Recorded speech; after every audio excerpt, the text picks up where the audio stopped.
नमस्कार. बाळूमामाचे दर्शन या यूट्यूब चॅनलवरती आपल्या सर्व भक्तांचं स्वागत आहे. भक्तांनो, आज मी तुम्हाला या व्हिडिओच्या माध्यमातून आज भक्तांनो फाल्गुनी अमावस्या आहे, लक्षात ठेवा. तर याबद्दलची संपूर्ण सविस्तर माहिती मी तुम्हाला या व्हिडिओच्या माध्यमातून सांगणार आहे. तर भक्तांनो, त्या अगोदर तुम्ही चॅनलवरती नवीन असाल तर चॅनलला सबस्क्राईब करून बेल आयकॉनचं बटन दाबा आणि एक लाईक एक कमेंट नक्की करा भक्तांनो. ठीक आहे. तर चला पाहूया चांगलं बाळूमामाच्या नावानं चांगलं. नमस्कार भक्तांनो. मामा तुमच्या सर्व चांगल्या इच्छा मनोकामना पूर्ण करो हीच मामांचरणी प्रार्थना करतो भक्तांनो मी. आणि आजच्या या नवीन व्हिडिओला सुरुवात करतो. जर एका साध्या छोट्याशा उपायामुळे तुमच्या घरातील अनेक वर्षाची आर्थिक अडचण हळूहळू दूर व्हायला लागली आणि जर तुमच्या घरात पैसा येऊ लागला, सुख समृद्धी वाढू लागली आणि घरातील वातावरण देखील आनंदी व सकारात्मक होऊ लागले आणि तेही विशिष्ट दिवशी केलेल्या एका छोट्याशा उपायाने. हा उपाय करण्यासाठी फार मोठे काही करण्याची गरज नाही. फक्त एका विशिष्ट दिवशी योग्य पद्धतीने एक छोटासा उपाय केला तर त्याचे आश्चर्यकारक परिणाम आपल्याला दिसणार आहेत भक्तांनो. आपल्या हिंदू शास्त्रामध्ये असे सांगितले गेले आहे, महत्त्वाचे उपाय लक्षात ठेवा. म्हणूनच आजचा हा अतिशय महत्त्वपूर्ण संदेश तुम्हाला ऐकायचा आहे, उपाय तुम्हाला ऐकायचा आहे आणि तो करायचा आहे. कारण काही दिवस असे असतात की त्या दिवशी केलेली छोटी छोटी धार्मिक कृती सुद्धा आपल्याला आयुष्यभर आपल्या जीवनभर मोठा सकारात्मक परिणाम करून जातात, लक्षात ठेवा. 19 मार्च गुरुवार या दिवशी अत्यंत महत्त्वाची तिथी आलेली आहे आणि ती म्हणजे फाल्गुन अमावस्या. हिंदू धर्मशास्त्रानुसार अमावस्या ही प्रत्येक महिन्यात येते, परंतु काही अमावस्या अशा असतात की ज्यांना विशेष धार्मिक आणि आध्यात्मिक महत्त्व असते. त्यापैकी फाल्गुन महिन्यातील अमावस्या हे अत्यंत प्रभावी मानली जाते, हे लक्षात आपण घेतलं पाहिजे. हिंदू पंचांगानुसार ही अमावस्या वर्षाच्या शेवटच्या टप्प्यात येत असल्यामुळे तिचे महत्त्व आणखी वाढते आहे.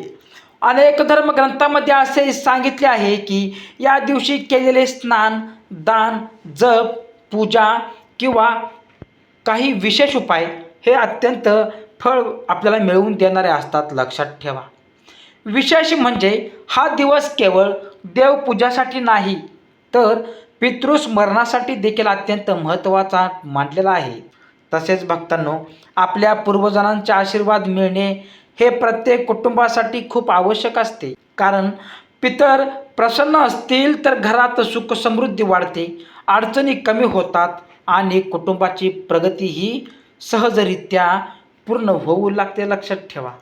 या उपायामुळे घरातील आपले पितृदोष कमी झाला तर आपल्या कुटुंबातील सर्व व्यक्तींना चांगल्या पद्धतीचा सकारात्मक विचार त्यांच्यामध्ये येतात. त्याचबरोबर अमावस्या ही माता लक्ष्मीशी देखील संबंधित तिथी मानली जाते. आपण दिवाळीच्या महत्त्वाच्या मुहूर्तावर जे लक्ष्मीपूजन करतो ते हे अमावस्येलाच येत असते, लक्षात ठेवा, केले जाते. यावरूनच या दिवसाचे महत्त्व लक्षात येते. असे मानले जाते की या दिवशी श्रद्धेने माता लक्ष्मीची पूजा केली तर घरातील गरिबी दारिद्र्य नष्ट होऊन हळूहळू आपल्यात सकारात्मक विचारांनी सुधारणा होते, लक्षात ठेवा. आर्थिक परिस्थितीत सुधारणा होण्यास मदत मिळते. आपलं घर सुधारतं. आपल्या घरामध्ये चांगल्या पद्धतीचे भांडण होत नाही. काही लोक चांगल्या पद्धतीचे विचार मांडतात, लक्षात ठेवा. धार्मिक ग्रंथामध्ये असेही सांगितले आहे की या दिवशी, या अत्यंत मुहूर्ताच्या दिवशी नद्यांमध्ये आंघोळ करणे, दानधर्म करणे, तसेच पितरांसाठी तर्पण करणे यामुळे व्यक्तींच्या जीवनातील आयुष्यातील अनेक नकारात्मक गोष्टी भक्तांना निघून जातात. पितृदोष असल्यास त्यातूनही हळूहळू मुक्ती मिळण्यास मदत होते, असे आपल्या हिंदू धर्मात मान्यता आहे. म्हणून अनेक अनुभवी संत महात्मे सांगतात की अमावस्येचा दिवस दुर्लक्षित करू नका. या दिवशी एक श्रद्धेने केलेली साधना, एक छोटासा लहानसा उपाय सुद्धा आयुष्यात सकारात्मक बदल घडवून आणू शकतात भक्तांनो. तर भक्तांनो, आज आपण या व्हिडिओमध्ये फाल्गुन अमावस्येच्या दिवशी सकाळी आपल्या घराच्या उंबऱ्यावरती मुख्य दरवाजावरती करायचा एक अतिशय महत्त्वाचा उपाय आपण पाहूया. असा विश्वास आहे की हा उपाय श्रद्धेने केला तर घरातील नकारात्मकता दूर होते, लक्ष्मीची कृपा वाढते आणि कुटुंबियांच्या प्रगतीचे आपले मार्ग हळूहळू येऊ लागतात. लक्षात ठेवा हा उपाय केल्यानंतर. पण हा उपाय कधी करायचा आहे भक्तांनो, कोणत्या टायमाला करायचा आहे, कोणत्या वेळेत करायचा आहे, कोणत्या मुहूर्तावर करायचा आहे, नेमकी कोणती वस्तू आपल्या या घराच्या हुंबऱ्यावरती ठेवायची आहे, अशी सर्व माहिती मी आज या व्हिडिओच्या माध्यमातून तुमच्यासमोर मांडणार आहे. लक्षात ठेवा. त्यामुळे तुम्हाला हा व्हिडिओ पूर्ण बघायचा आहे, स्किप करायचा नाही. ठीक आहे, तर पहा, नक्की पहा. उपायांमधील अगदी छोटा छोटा टीप खूप महत्त्वाच्या आहेत. तसेच चॅनलवरती नवीन असाल तर सबस्क्राईब करा भक्तांनो, आणि व्हिडिओला एक लाईक नक्की करा. कमेंटमध्ये श्री सद्गुरू संत बाळूमामाच्या नावानं सांग बरं. श्री स्वामी समर्थ आणि माता लक्ष्मीचा खूप आशीर्वाद तुमच्यावरती आणि तुमच्या कुटुंबावरती सदैव राहावा असे जर तुम्हाला वाटत असेल तर कमेंटमध्ये जय महालक्ष्मी असे नक्की लिहा. बाळूमामाच्या नावानं जयघोष करायला विसरू नका भक्तांनो. तसेच बाजूचे बे आयकॉनचे बटन प्रेस करा, म्हणजे जेव्हा मी हा व्हिडिओ सोडेल तेव्हा तुमच्या यूट्यूबवरती, तुमच्या मोबाईलवरती सर्वात अगोदर तुमच्यावरती येईल, तुमच्या जवळ येईल. लक्षात ठेवा. फाल्गुन अमावस्या इतकी विशेष का मानली जाते आणि या दिवशी केलेले पूजेचे महत्त्व आणि उपायांचे आध्यात्मिक महत्त्व काय आहे? आपल्याला धर्मशास्त्रानुसार हा दिवस आध्यात्मिक दृष्टिकोनातून अत्यंत संवेदनशील आणि प्रभावी मानला जातो. कारण अमावस्येच्या दिवशी चंद्र पूर्णपणे अदृश्य असतो, पूर्णपणे अंधकार असतो भक्तांनो. आणि या वेळेत, या काळात सूक्ष्म ऊर्जा अधिक सक्रिय असते असे अनेक धर्मग्रंथामध्ये, अनेक हिंदू शास्त्रामध्ये असे महत्त्वाचा संदेश, महत्त्वाची माहिती सांगितलेली आहे भक्तांनो. म्हणूनच या दिवशी केलेले जप, पूजा, दान किंवा काही विशिष्ट उपाय हे अत्यंत परिणामकारक ठरतात. विशेष म्हणजे हा दिवस आपल्या पितरांना स्मरण करण्यासाठी देखील महत्त्वाचा आहे. लक्षात ठेवा भक्तांनो, हा उपाय आपल्याला उद्या फाल्गुन अमावस्येच्या दिवशी करायचा आहे. कारण फाल्गुनी अमावस्या ही वर्षाच्या शेवटी येत असते. लक्षात ठेवा. कारण वैशाखाच्या शेवटी आपण जे चांगले कर्म केलेले असते ते सर्व घडवण्यासाठी, त्या सर्व कामाचे, त्या सर्व कर्माचे फळ मिळण्यासाठी ही फाल्गुन अमावस्या येत असते. लक्षात ठेवा. त्यामुळे ह्या फाल्गुन अमावस्याच्या दिवशी मी तुम्हाला उपाय सांगितलेले जाणार आहेत, तर ते तुम्हाला सर्व करायचे आहेत. तसेच आपल्या घरातील जे पूर्वज या जगातून निघून गेलेले आहेत त्यांची कृपा आपल्या कुटुंबावर असणे खूप आवश्यक असते. लक्षात ठेवा. ते आहेत म्हणून आपण आहे, ते नसते तर आता आपण नसतो. लक्षात ठेवा. त्यामुळे त्यांचं जे काही नियम असतील ते आपल्याला पाळावेच लागतील. लक्षात ठेवा. कारण अनेक वेळा आपल्याला समजत नाही, पण घरातील, कुटुंबातील काही प्रॉब्लेम्स असतील, अडचणी असतील, सतत येणारे तुमचे अडथळे असतील, या समस्या या पितृदोषामुळे देखील असू शकतात. लक्षात ठेवा. असे धर्मशास्त्रामध्ये सांगितले जाते. म्हणूनच अमावस्येच्या दिवशी पितरांचे स्मरण करणे, त्यांच्यासाठी प्रार्थना करणे किंवा एखादी छोटी सेवा करणे हे अत्यंत चांगले मानले जाते.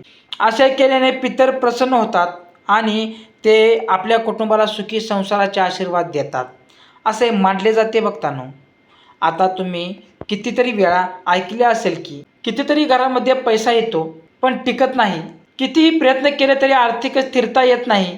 व्यवसायात अडचणी येतात, कामात अडथळे निर्माण होतात, प्रॉब्लेम्स येतात काहीतरी, किंवा घरामध्ये सतत भांडणे होतात, ताणतणावाचे वातावरण निर्माण होते. काही वेळा तर घरात पैसा असतो पण समाधान नसते, आनंद नसतो. आपल्याला धर्म परंपरेनुसार लक्ष्मी म्हणजे फक्त पैसा नाही, लक्ष्मी म्हणजे समृद्धी, आनंद, शांतता आणि घरातील प्रेमळ वातावरण. ज्या घरात, ज्या कुटुंबात, ज्या परिवारातील सदस्यांमध्ये प्रेम, आदर आणि एकोप्याचे वातावरण असते त्या घरातच लक्ष्मी स्थिर राहते असे मानतात. लक्षात ठेवा. जर घरात सतत भांडण, नकारात्मकता किंवा तणाव असेल तर लक्ष्मी टिकत नाही, असे आपल्या वडीलधाऱ्यांनी सांगितले आहे, लक्षात ठेवा. म्हणूनच केवळ पैसा कमावणे पुरेसे नसते, तर घरातील वातावरणही नकारात्मक असणे खूप महत्त्वाचं असतं, लक्षात ठेवा. कारण घरातील लोक, कुटुंबातील आपले सदस्य खुश असतील, घरातील वातावरण चांगले शांत असेल, आनंदीमय असेल तर आपल्या घरामध्ये लक्ष्मी टिकते, लक्षात ठेवा. म्हणूनच फाल्गुन अमावस्येच्या दिवसाला काही छोटे धार्मिक उपाय केले तर आपल्या घरातील नकारात्मक जे काही विचार असतील, आपल्या कुटुंबावरती जे नकारात्मक विचार, नकारात्मक जे ज्ञान असेल ते कमी होण्यास मदत होते, लक्षात ठेवा. अशा आपल्या हिंदू धर्मामध्ये मान्यता आहे. अनेक लोकांचा असा अनुभव आहे की या दिवसाला श्रद्धेने आणि श्रद्धा चांगल्याने केल्यामुळे उपायांचे त्यांच्या आयुष्यात हळूहळू सकारात्मक बदल घडून लागतात. पण येथे एक गोष्ट खूप महत्त्वाची आहे. कोणताही उपाय करताना श्रद्धा आणि मनाची शुद्धता असणे अत्यंत आवश्यक आहे. फक्त उपाय म्हणून केलेला उपाय केला तर त्याचा परिणाम कमी होतो, पण जर मनापासून प्रार्थना केली, देवावर विश्वास ठेवला आणि कृतज्ञतेने हे उपाय केले तर त्याचे परिणाम अधिक चांगले मिळतात, असे आपल्या हिंदू धर्मामध्ये मान्यता आहे. जर हा उपाय करण्याच्या अगोदर काही तयारी करणे खूप आवश्यक आहे. सगळ्यात अगोदर 20 मार्च गुरुवारच्या दिवशी सकाळी शक्य तितक्या लवकर तुम्हाला उठायचे आहे. सकाळची वेळ अत्यंत चांगली आहे, ब्रह्ममुहूर्ताची वेळ असते. आध्यात्मिक दृष्टिकोनातून अत्यंत पवित्र मानली जाणारी ही वेळ असते. या वेळेत केलेली प्रार्थना आणि पूजा अधिक फलदायी ठरते असे अनेक संतांनी सांगितलेले आहे. सकाळी उठल्यानंतर तुम्हाला आंघोळ करायची आहे. आंघोळ करताना आंघोळीच्या पाण्यात थोडेसे गंगाजल आणि थोडेसे मीठ टाकायचे आहे.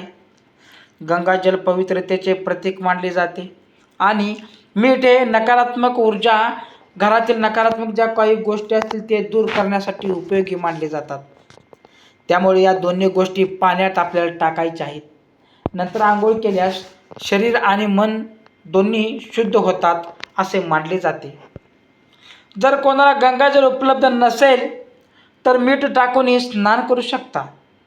यानंतर तुम्हाला घरातील देवघरात जाऊन देवाची तुम्हाला पूजा करायची आहे.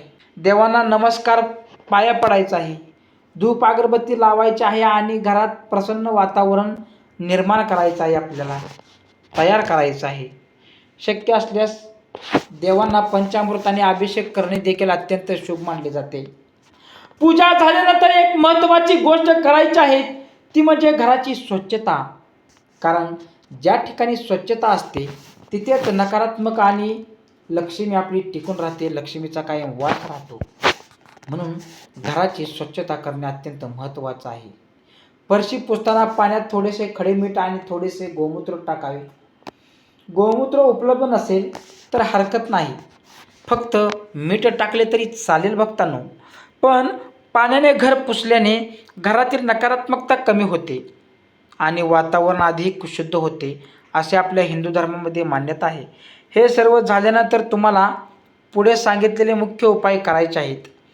आणि लक्षात ठेवा, हा उपाय सकाळी 12 वाजायच्या अगोदर तुम्हाला करायचा आहे. अत्यंत शुभ मुहूर्त आहे, महत्त्वाचा मुहूर्त आहे. आता आपल्या घराच्या उंबऱ्यावरती नेमकं काय करायचं आहे, कोणती वस्तू ठेवायची आणि कोणत्या पद्धतीने हा उपाय आपल्याला पूर्ण करायचा आहे. सगळ्यात अगोदर भक्तांना, सगळ्यात पहिल्यांदा तुम्हाला एका तांब्याचा कलश किंवा तांब्याचे भांडे घ्यायचं आहे. तांब्याचे भांडे उपलब्ध नसेल तर, तुमच्या घरात नसेल तर स्वच्छ स्टीलचे भांडे देखील चालू शकते. त्या भांड्यामध्ये स्वच्छ पिण्याचे पाणी भरायचे आहे. नंतर त्या पाण्यात 1 चमचा हळद टाकायची आहे. हळद ही आपल्या संस्कृतीमध्ये पवित्रता आणि मंगल प्रतीचे मानली जाणारी आहे. त्यामुळे त्या पाण्याला एक प्रकारची पवित्रता प्राप्त होते. असे मानले जाते की जर तुमच्याकडे गोमूत्र उपलब्ध असेल तर त्यातील काही थेंब या पाण्यात टाकू शकता. नसले तरी काही हरकत नाही भक्तांनो, काही टेन्शन घ्यायची गरज नाही. आता हे तयार झालेले हळदीचे पाणी तुम्हाला तुमच्या घराच्या मुख्य उंबरठ्याच्या बाहेरच्या बाजूला हलकेच्या शिंपडायचं आहे भक्तांनो. तसेच हा उपाय अत्यंत फलदायी आहे, अत्यंत महत्त्वाचा आहे. तुम्हाला भक्तांनो हा उपाय करणे खूप गरजेचं आहे. आपल्या घराच्या उंबरठा हा केवळ आणि केवळ दाराचा भाग नसतो, कारण त्या दरवाज्यातून सकारात्मक आणि नकारात्मक गोष्टी आपल्या घरामध्ये येत असतात. जर सकारात्मक गोष्टी यायच्या असेल तर तुम्हाला मी वरील उपाय सांगितला आहे तो करावा लागणारच आहे. आपल्या परंपरेनुसार उंबरठा हा घराच्या ऊर्जा प्रवेशाचा बिंदू मानला जातो. घरात येणारी सकारात्मक ऊर्जा असो किंवा नकारात्मक ऊर्जा असो, ती सर्वप्रथम उंबरठ्यावरूनच आत प्रवेश करत असते असे मानले जाते. आपल्या हिंदू धर्मामध्ये मान्यता आहे. म्हणूनच अनेक धार्मिक विधीमध्ये उंबरठ्याला विशेष महत्त्व दिले गेलेले आहे. असे मानले जाते की रात्रीच्या काळात बाहेरून काही नकारात्मक कंपन किंवा अशुभ ऊर्जा उंबरठ्याजवळ जमा होऊ शकतात. त्यामुळे सकाळी हळदीचे पाणी शिंपडून ते स्थान शुद्ध केले जाते. हे पाणी तुम्हाला तुमच्या उंबरठ्यावरती शिंपडायचं आहे, लक्षात ठेवा. तर भक्तांनो, माझ्या बाळूमामाच्या प्रिय भक्तांनो, असेच प्रकारचे भक्तिमय संदेश आणि काही उपाय आपल्या हिंदू शास्त्रातील दिलेले ऐकण्यासाठी आत्ताच आपल्या चॅनलला लाईक करा, कमेंट करा. आणि भक्तांनो, तुम्ही हा माझा पूर्ण व्हिडिओ बघितल्याबद्दल तुम्हा सर्वांचं मी मनापासून आभारी आहे. बोला बाळूमामाच्या नावानं चांगलं, हरसिद्धनाथांच्या नावानं चांगलं. श्री स्वामी समर्थ.